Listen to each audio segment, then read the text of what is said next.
Thank you, Anna, for the introduction.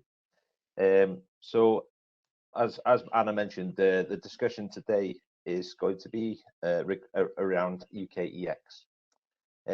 So, as is a current hot topic, and we've had some slight alterations from UK government recently, it's a poignant place to start, really, I think. So, as is a current hot topic, I'd just like to start the presentation with a brief overview of the current status. The UK government have now announced a one-year extension and will come into force on the 1st of January 2023. As the pandemic has continued to impact on business, this extension does provide some relief.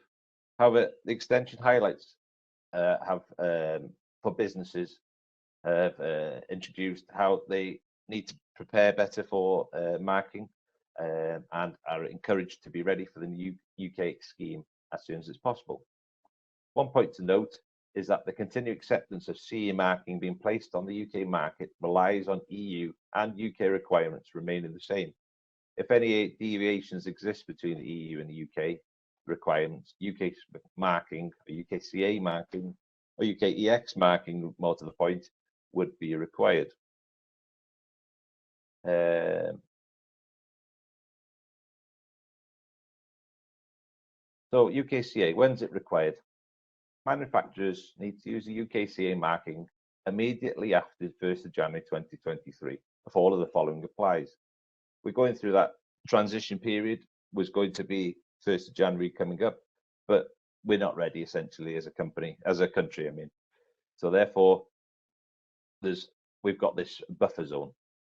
When's it required? Manufacturers will need to use the UKCA marking immediately, but is it covered by legislation which requires the UKCA marking?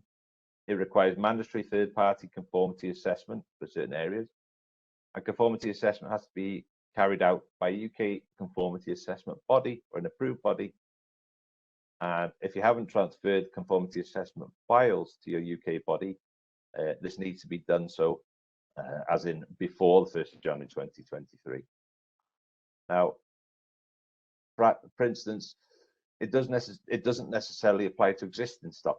For example, if machinery is fully manufactured and ready to be placed on the market before the 1st of January 2023, with the rules for the EU and the UK are the same.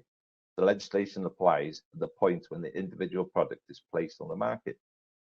UKCA marking would not be required for products already placed on the market. For example, items which are already imported or sitting with a distributor, which was prior to 1st of January 2023. So, what products require UKEX approval? Electrical, non-electrical. We call non-electrical mechanical, but within the system it's called non-electrical. So EX electrical products for zone 0s and 1 and non-electrical items for zone 0 will require a certificate from a government approved appointed UKCA body. This hasn't really changed from ATEX. All unit verification certificates will also require a certificate from a government appointed UKCA body. And UKCA QEN manufacturing quality audits will also be required from a UKCA body certification. Very much similar to ATEX for Europe, but it's just UK now. Okay, and then you can also consider for non-electrical category 3, but it's going into zone 2, zone 22, which we'll go into further later on. It's an option. It's optional. Okay, next slide. UKEX, UKCA and ATEX technical file lodges. Another question that gets asked on a regular basis. What happens with the technical file? So the technical file needs to be stored, of course, once the item has been certified. Whether that may be self-certified, whether it requires to be lodged with a technical notified body or approved body, for the 10 years average following the cease of manufacture that certain pieces of equipment may require. Technical file must be held with a notified body for the 10 years after the last unit is placed on the market. It's not changed from ATEX to UKCA, it's the same. To be able to sell that equipment for 5 years, the file will need to be held for 15 years, of course. So the UKCA mark is the conformity assessment marking for Great Britain for most goods currently subject to the CE marking, including the ATEX Directive. Only UKCA issued EX certificates will be accepted from the 1st of January 2023 in the UK, and for products that are previously requiring a notified body certification also. So the necessity for EX audits follows the same model as a previous ATEX scheme that's been replaced.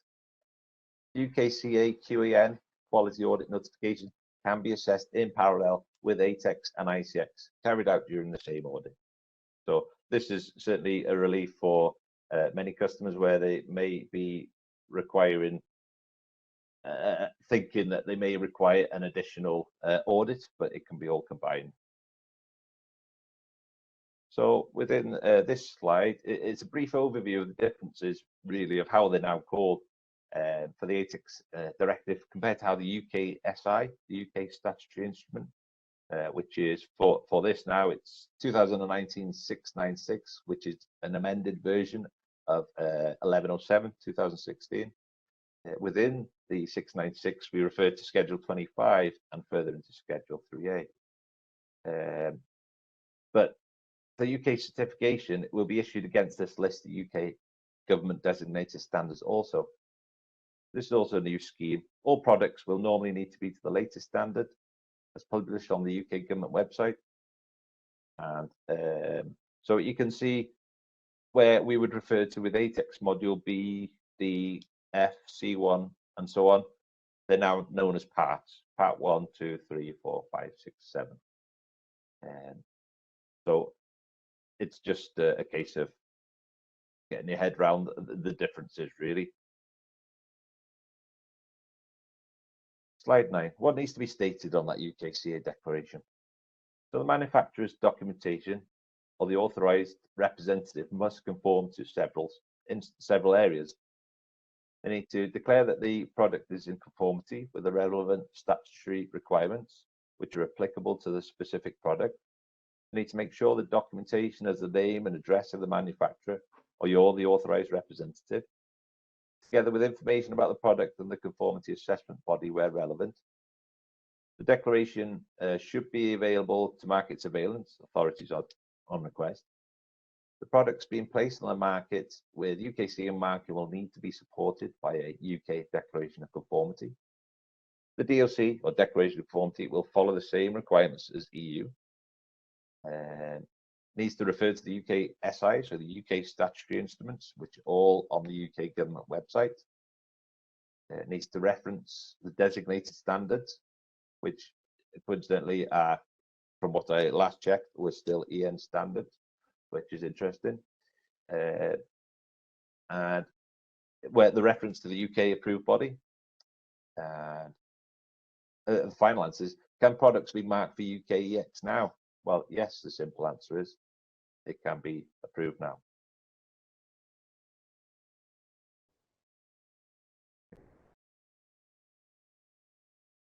Who needs to be on that declaration?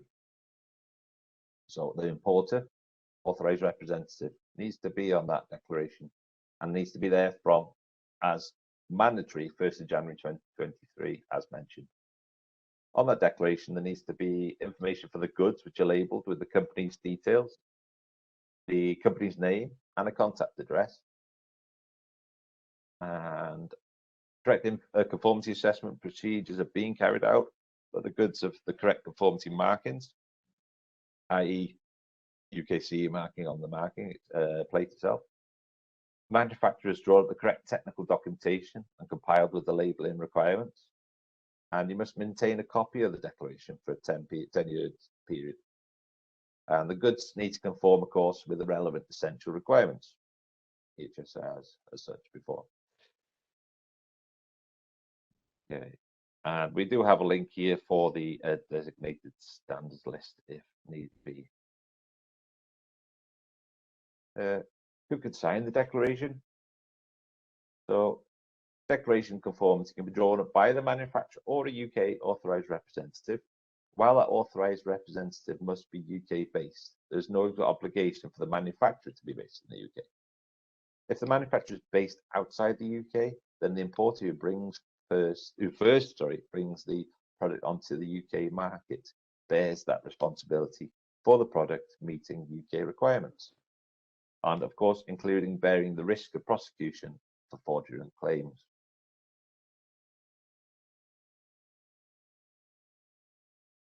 What are the requirements for the manufacturer?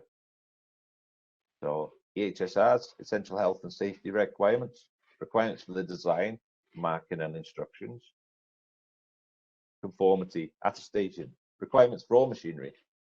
So it needs to have correct marking, correct declaration, correct technical file.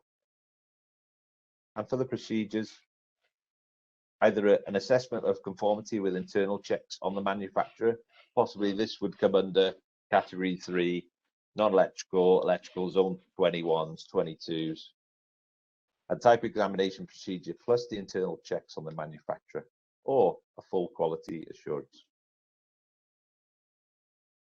So previous, there's no change, and some slight changes for moving forwards. Very little, really, to be fair. So next slide. UKCA manufacturers supplying to GB. What is going to be changing as a manufacturer supplying to the UK? Machinery design-wise, no change, same standards. Obviously, we need to apply the UKCA mark to the marking documentation, the labelling, the marking plates. The declaration needs to refer to the UK legislations, UKSI, 1107, 696 and such. It needs to refer to the UK entity, point of contact for the EU manufacturers supplying to the GB.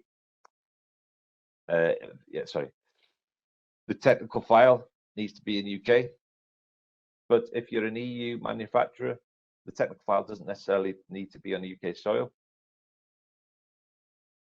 Same standards as before, but they're now known as designated standards rather than harmonized standards for UK market. And of course, needs to be using a UK approved body.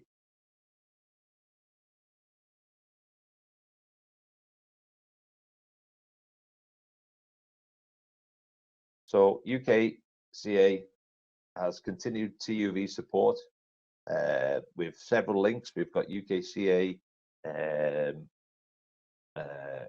what do we call it, blog page area where you can request information for what you're unsure on. Of course, email addresses appropriate there that are identified. That's all the support that will be needed. Any questions can be posed to these email addresses and they'll be filtered out to the appropriate people that can supply the correct information. Okay, so also part of this webinar today, we're having an overview of hazardous areas. It's very hard to present some slides to a group of people because it's hard to understand who in that group will understand what necessarily talking about and won't necessarily know what we're talking about. But it's all part of the learning curve.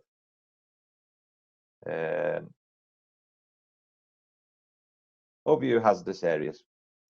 So safety regulations progress to the world. Sorry, I can't see what I'm seeing there. Progress within the world of explosive atmospheres. How can we maintain compliance and improve safety to its highest level? Non-electrical equipment, mechanically wise, placed within potentially explosive atmospheres has been required to be ATEX certified since 2003, and the competency is mandatory within that explosive atmosphere. The common reply when reviewing site documentation and equipment or equipment, it's been fine, why worry about it now? We've not had that issue before. But the common reply will be, you've been lucky. What is an explosive atmosphere? An explosive atmosphere is defined as a mixture of dangerous substances with air under atmospheric conditions in the form of gases, vapors, mists or dust, in which after ignition has occurred, combustion spreads to the entire unburned mixture.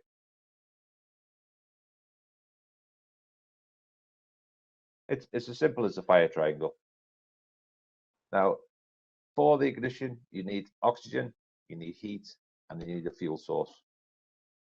So to remove that risk, we need to break this triangle and remove one of them. Oxygen, can we remove oxygen?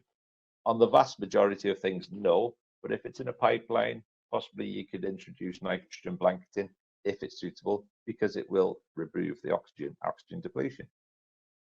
Can you remove the fuel source? Probably not. It's going to be your gases and vapors and your dusts. Can we remove a heat source? That's the only element we can effectively remove, an ignition source, a heat source.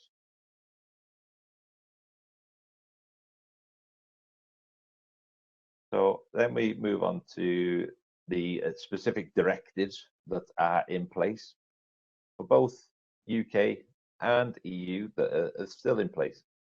So they can be either a social or a technical directive as well. ATEX 137, the protection of workers, which is for site, which is more around the DSEAR, dangerous substance explosive atmosphere regulations, which we'll touch on in a little bit. Also the EU ATEX directive. It's a technical directive, it's for equipment, and this directive was updated in 94. 2014 is the latest, but I would hopefully that will be updated at some point soon. It's also known as the ATEX directive. ATEX 95 is what it was. There's lots of different names, I guess, but ATEX directive essentially.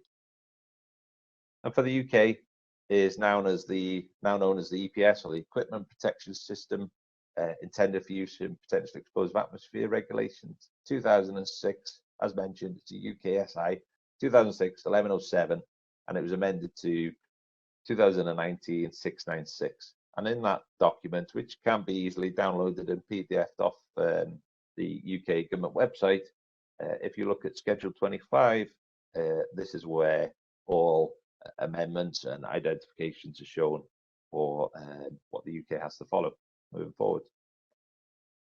So these standards and codes of practice help us apply the directives. But at the end of the day, it's a legal requirement. We have to comply because it is the law at the end of the day.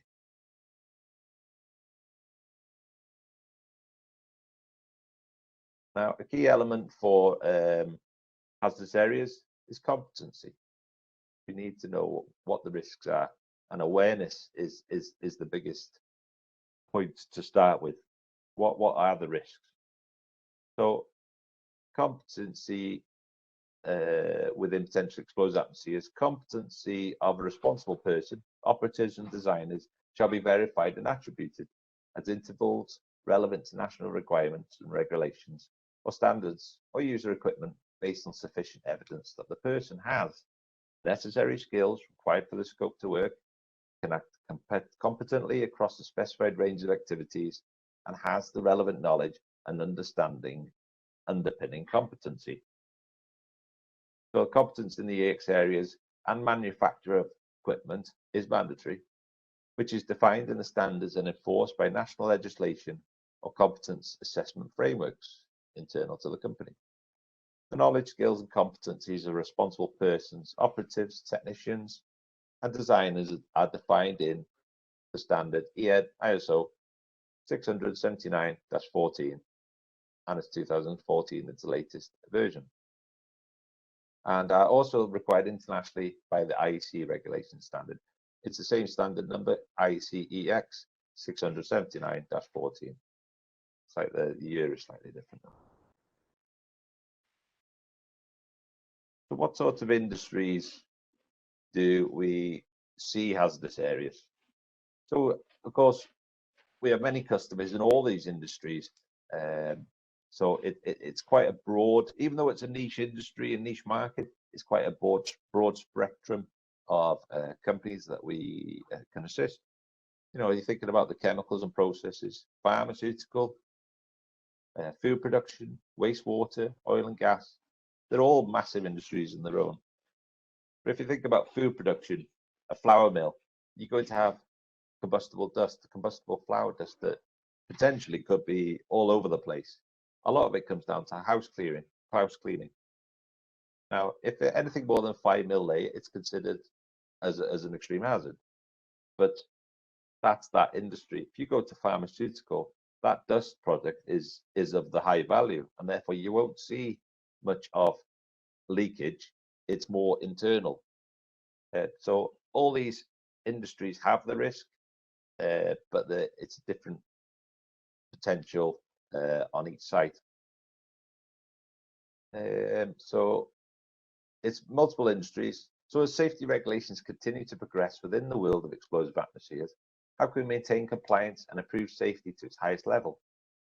Non-electrical equipment, as mentioned, if it was placed within the atmosphere, in the risky area, it was mandatory from 2003. But a lot of companies who I do visit now and again have not necessarily either ignored or just not aware of the risk involved. So why do they worry, or why do they need to worry? It's fine until it goes wrong, and when things go wrong with a ATEX perspective, it can be on a large scale. Okay. So directive location identification.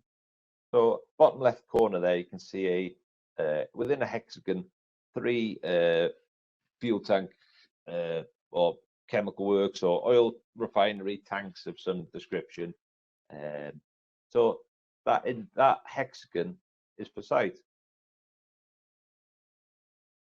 The ATEX directive, which is 4 site currently, 9992 EC, which is a social directive and which does cover the DSEAR regulations, dangerous substance explosive atmosphere regulations, for health and safety. And on the right hand side of the lower case is just an example of some pump drives or centrifugal pumps or whatever it may be, or the fan drive at the end, possibly compressor system. It comes under the product directive 2014-34 EU. UKSI was 2016-1107, amended to 2019-696, Schedule 25. And this is for equipment. Symbols wise, for site, if you're walking around and you see an EX triangle, that's identified that you have hazardous areas on site as you walk around, which all should be identified within relevant technical information and documentation. A piece of equipment, though, would have a hexagon with an EX in it. And therefore, when an inspector is inspecting some equipment, it needs to have an EX on it for a start. It needs to have EX coding. It needs to have the certification body or the approved body's reference number on there, the certificate number, many information. But essentially, an EX equipment, that badge sticks out a mile. As mentioned earlier, I talked about DSEAR, and it comes under the social technical directive, social directive, sorry. How are they implemented and linked? So for ATEX 137 or the social directive, for site which you have on your site for risk which you have on your site placed where you may be entering a hazardous area, this social directive is what the DSEAR, Dangerous Substance Explosive Atmosphere Regulations assessments, are carried out in line with. It's used for considering the employer's workplace, any potential risks involved, how controls are in place to reduce the potential risk, and how plans are in place to check procedures are adhered to for accidents and incidences. For example, the DSEAR requires employers to assess the risks of fire and explosions that may be caused by the risks on site in the workplace. From June 2015, DSEAR also covers the risks caused by gas and depression substances that are corrosive to metals. This is to allow for changes in the EU Chemical Agents Directive, the physical hazards aspects of which are enacted in UK through DSEAR. DSEAR is a UK regulation, sorry. These risks must be then eliminated or reduced as far as reasonably practicable. The aim is to protect employers and other people who may be put at risk, such as visitors to the workplace and members of the public. Originally, hazards or hazardous areas were identified with a Davy lamp back in the mine days, back in 1815 time. The design was initially due to several large mine explosions in the north of the UK, North of England. It's the first type of gas detection which was very reliable which actually was prior to canary birds. So they had a bottom bowl, which would be filled with kerosene, and within that there'd be a lit wick above, and there would be a fine gauze mesh around, which would let the gas enter. There'd be methane below ground. The flame will change color, but by the time the flame has traveled through the fine gauze mesh, it cooled down sufficiently enough to not ignite the gas surrounding it. The coal mining industry poses a double threat of fire damp, which is methane and also coal dust. Therefore, the potential explosive zone is permanent. So with considering these risks and for DSEAR regulations, 2002 was the latest. Where does it apply? So it applies when the following conditions have been satisfied. Just having a DSEAR assessment doesn't mean that your site is compliant. That DSEAR assessment, more cases often than not, will find a non-compliance. But once all non-compliances are removed and corrected, then your site is DSEAR compliant. So when there's work being carried out by an employer or self-employed person, or if there's a dangerous substance present or is liable to be present at the workplace, and the dangerous substance presents a risk to the safety of persons. Okay. Equipment groups for explosive atmospheres. Now, obviously, these chaps are down the mine with the old pit ponies, but I'm glad I didn't have to see that industry myself, working on the coalface. So the three IC groups, or IC UK, it works similar. IC has the three, the UK are just the first two essentially. So if you consider marking, which we'll get onto in a bit also, the marking is like a bit of a black art in itself, but once you got your head around it, it's fairly simple. It just can be a bit mind-boggling to start with, and I'm sure lots of you here today can fully appreciate that. But as an inspector, an installer, a designer, manufacturer, this has to be clearly understood to be able to manufacture, install, inspect the correct equipment. So for group one, when we say one, it's a Roman numeral one. It's designed for the coal mines below ground, and this came into force in around the 1960s. Then we had group two, Roman numerals 2. This is designed for gases and vapors. Similar era, but that is further broken down into groups. But for the IEC internationally, they recognize in group 3 Roman numerals, and that's for combustible dusts. But for ATEX, UKEX, the combustible dusts are considered in group 2. So group 1, below ground, mining. Group 2, surface industries, that's how it's known. So we have, as mentioned, it's broken down into several other areas. We have gas groups, and when we say gas groups, we've got the Roman numerals of 2A.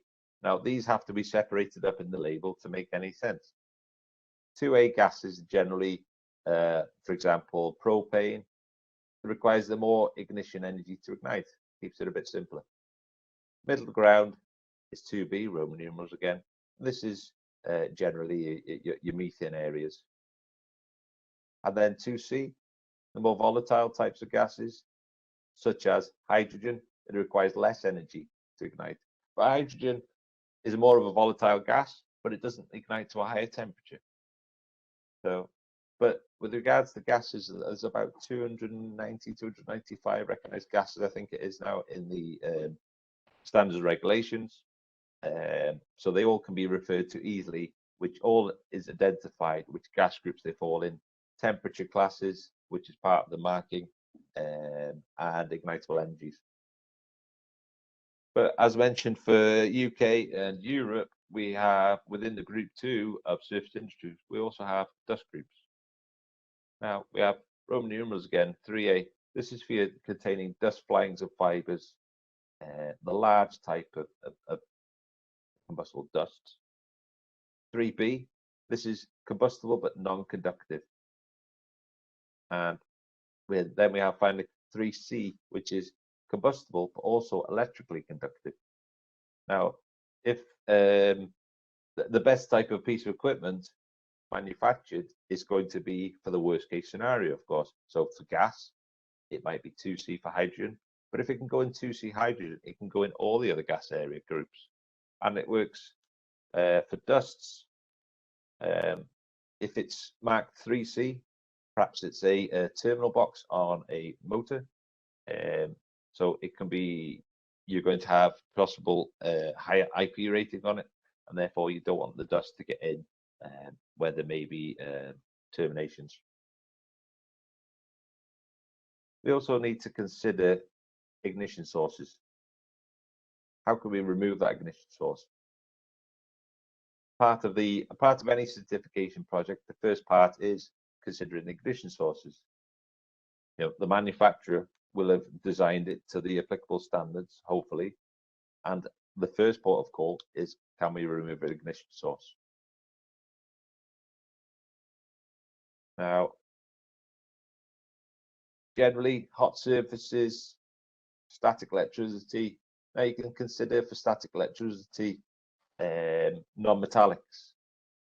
If there's a non-metallic, it's going to need to get tested. If it's part of a product, it depends on its surface area. It may need changing for a suitably conductive material. An example I can think of is hoses. Possibly you may need to add in, if it hasn't got metallic strengthening wires within, it may need changing out for that type. It may need a conductive material on its surface. Earth in either end, it's going to remove. Mechanical sparks, generally that's going to come under failure, but it needs to be considered. Possibly a bearing fails. If it's in a fan compressor element, if that main drive bearing fails and the impeller hits the internal of the fan cowling, we're going to get a spark. We need to consider also the metallic contents of the end of the fan blades. These are all identified within specific standards, which all need to be referred to. Okay. We also need to consider, for gases, the vapor and density. Now we need to consider this for several reasons. Partly, one is to do with ventilation, if it's internal of a building. If it's a light gas, then we need to have ventilation high level. But if it's a heavy gas, we need ventilation lower level. Also need to consider this for gas detection. Possibly if you've got a heavy gas or a heavy vapor, sorry, and it comes off a tank, there needs to be a bund around this tank to catch the overspill or failure. There needs to be gas detection in that bund potentially. And you can consider dusts also. Okay. And with dusts, you need to consider essentially there's two explosions with a dust. You've got primary is generally within a vessel, and secondary is within a blastway that follows. The primary will explode and lift any lying around dust, which can be anywhere, on lights, ledges, in the air. I went to a facility not long ago, and they were using airline to clean down the equipment. And I said to them straight away, "What are you doing? Because you're just making it worse, really. You have clouds of dust everywhere." It's encouraging the risk, not reducing it. So when you have a dust explosion, it will explode internally, and then it'll pass through to the second, and it'll burn through the unburned mixture. The smaller the particle, the more cross-sectional area in the flame will speed up and propagate. Dust hazards can be greatly reduced by simple housekeeping. If the dust is greater than a 5 mm layer, then it's deemed hazardous and potentially explosive. For instance, a sugar mill or a sawmill, for instance, will have lots of lying around dust, but a pharmaceutical will be very clean. So part of a DSEAR assessment, we determine the state of the housekeeping, and we'll be putting in recommendations essentially along the lines of housekeeping. It could be raised as non-compliant. Depends how it wants to be looked at, really. Part of hazardous areas is considering the area risk, area classification, as it's known as. Now, if you look at this drawing here, this is a pure example of a petrol forecourt. where the fuel delivery lorry arrives. It's got a continuous zone 0. Zone 0 being the continuous risk in the head of the tank. And then around filling points at the top, you'll have zone 1. And above that, you'll have zone 2. Now, the way to simply explain it is zone 0 is there all the time. Zone 1, now and again. So you could consider filling points, pressure relief points. And zone 2 is generally around leak points, flanges where a seal or a gasket may fail, or it's slightly beyond the zone 1, where it's going to dissipate. This drawing in front of us essentially is outside, so it's going to be dissipating well. But you can consider when you drive into that fuel station to fill up your car with fuel, you're essentially driving into a hazardous zone, and you've got essentially a hot source with you. The exhaust is hot, the engine is hot. And if you consider when you drive into the petrol forecourt, the concrete plinth that sits around the base of the filling point, now that is to stop you driving too close. So it keeps you away from the hazardous zone. But where you have garages, where the roof is over the pumps, there's lighting, we need to consider is the vapors going to release upwards to them lights? Are they going to be of a dense amount to cause a risk? So therefore the lighting needs to be potentially EX rated. But this comes from carrying out a DSEAR assessment. Then from there, if there's decision that there is a risk, then area classification needs to be carried out. And for area classification, there would be provided drawings, which need to clearly identify the risks on site. And then from that, you can decide what equipment is suitable for what environment. Dusts, gases, is it in a zone 0? Is it in a tank? Is it on an assembly, a skid that's going to be moved around different locations possibly? But also you need to consider what the uses are.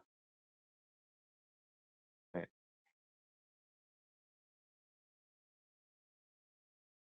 So as mentioned, we have equipment categories and zones, different hazardous zones. So in the ATEX Directive, same UKSI 1107 2016, 696 2019, it defines as 5 categories of equipment. M1 and M2, they're for mining uses and for below ground. Then we have Cat 1, Cat 2, Cat 3. And these are all additional items which are on the marking code. And this is why it can become a bit mind-boggling.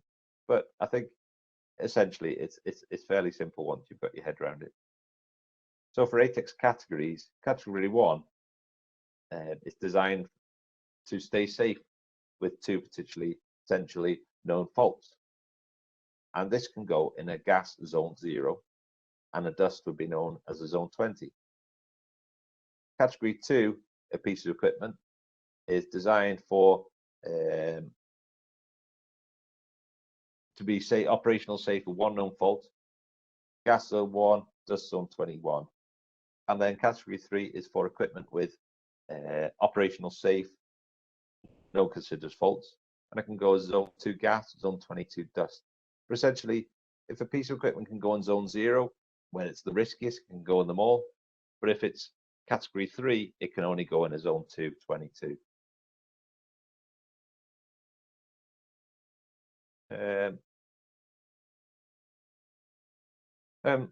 As I mentioned, we go on to the marking. All equipment manufactured for use in potentially explosive atmosphere, gases or vapors, mists or dusts, must be suitably marked. Now, equipment must be suitably marked to indicate the hazardous zones and the equipment can be safely installed. Now, if we look at that label on the left-hand side, as mentioned, it needs to have that hexagon with an EX in it. This indicates it's been certified. Then we have the Roman numerals 2. This indicates that it's surface industries above ground.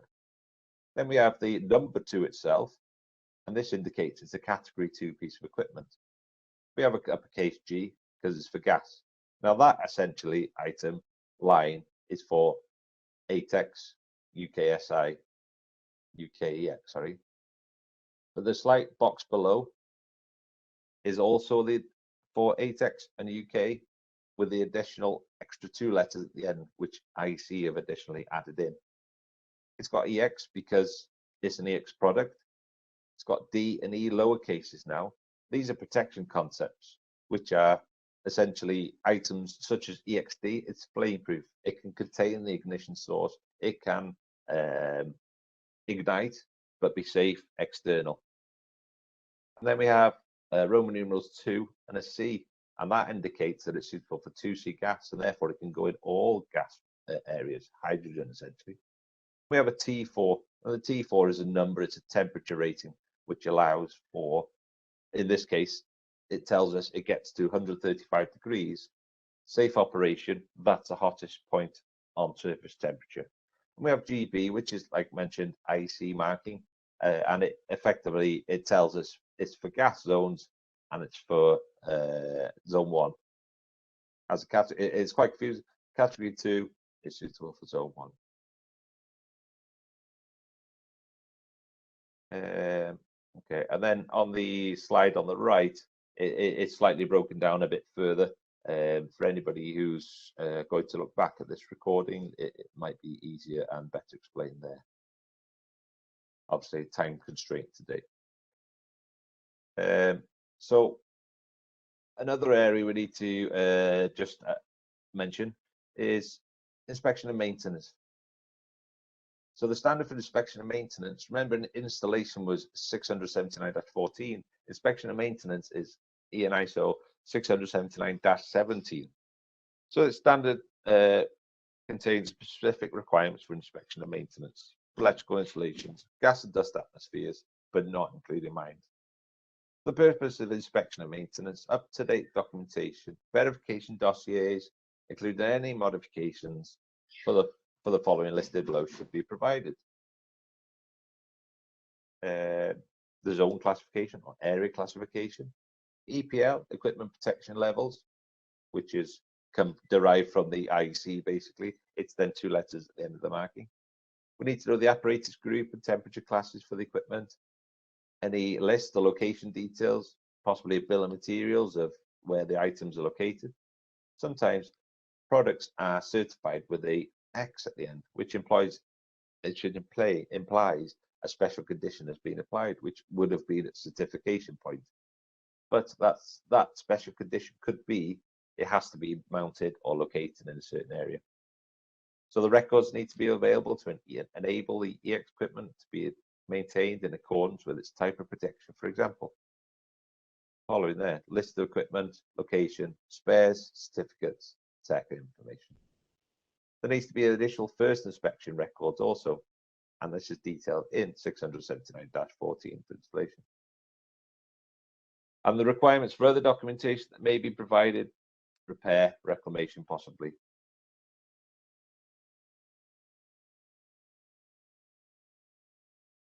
So one little item that always useful at the end to try and describe assemblies, for instance.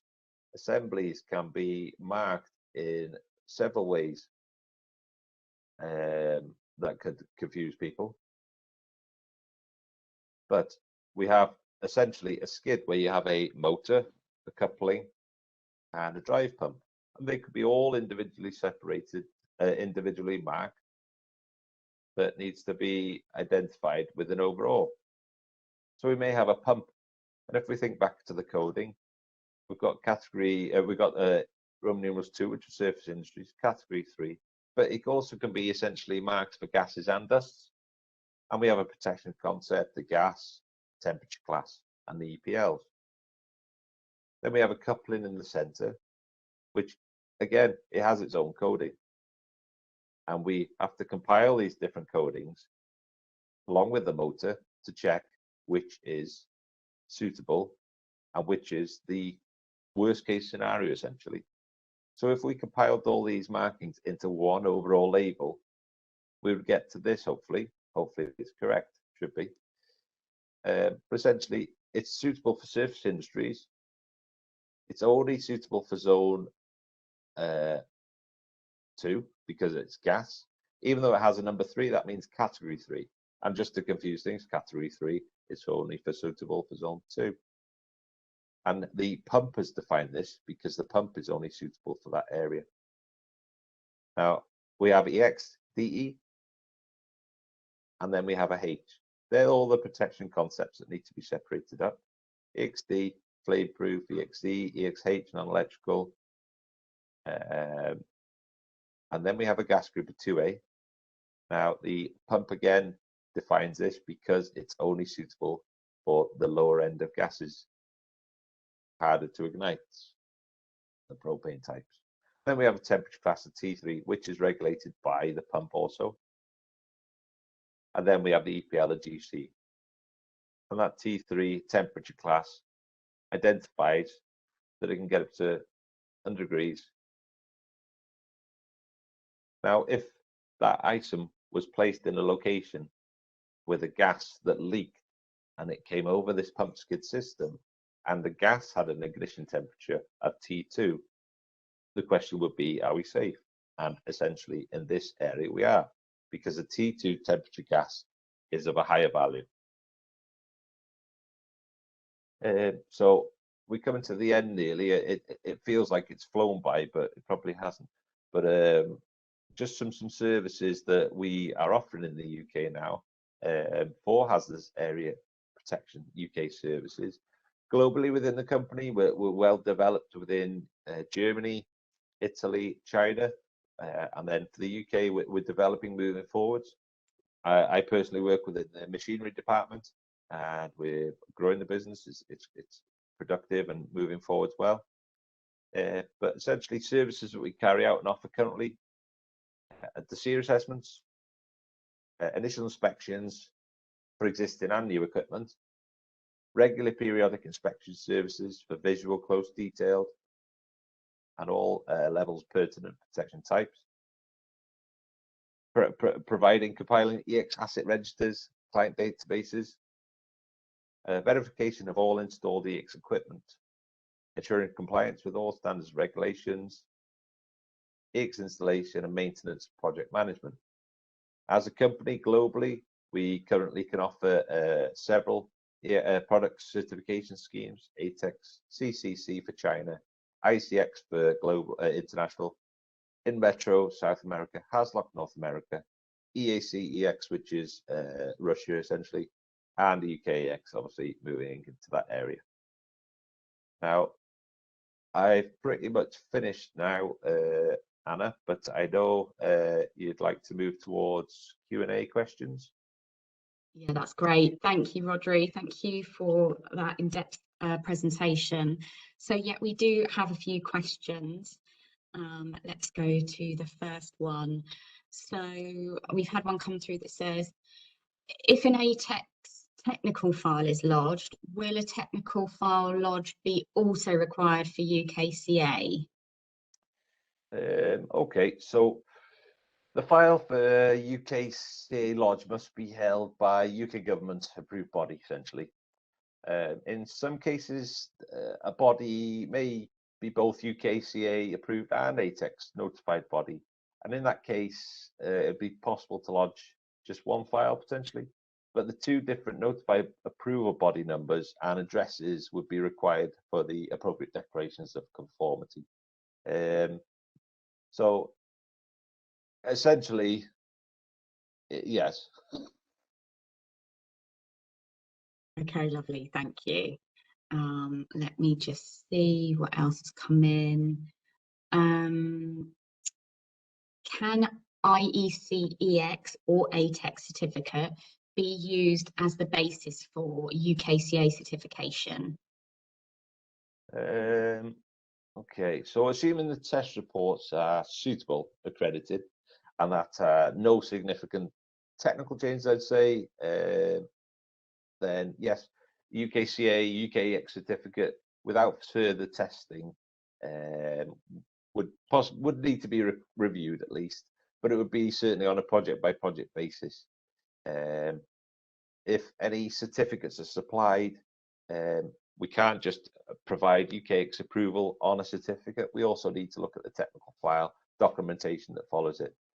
So we need to ensure for a UKCA quality for certification, we would need to have approved your individual auditor prior to the audit to accept the audit for UKCA. But yeah, I'd say that's pretty much covers that question. All right, lovely. And let's just go, I think we'll just go to one more before we close up. And so why should or do we inspect EX equipment? As we're told to. So to preserve the integrity of the equipment, to feature equipment features that allow the protected types to be used within potentially explosive atmospheres, really. It's essentially that's what it is, and that's pretty much word for word what it would state in the standards also. Okay, great. Well, I think what we'll do is we'll finish up now. So thanks again for presenting. We'll be sending a copy of the presentation and recording to everybody. You can also see all of our upcoming webinars on our resource page on our website if you're interested in attending any more of those. But we also really like hearing from you and what you're interested in. So if there's any other subjects that you feel you would like to hear from us, please get in touch and let us know. So on behalf of myself and Rodri, thank you for your time and enjoy the rest of your day. Thank you. Thank you very much. See you now. Bye.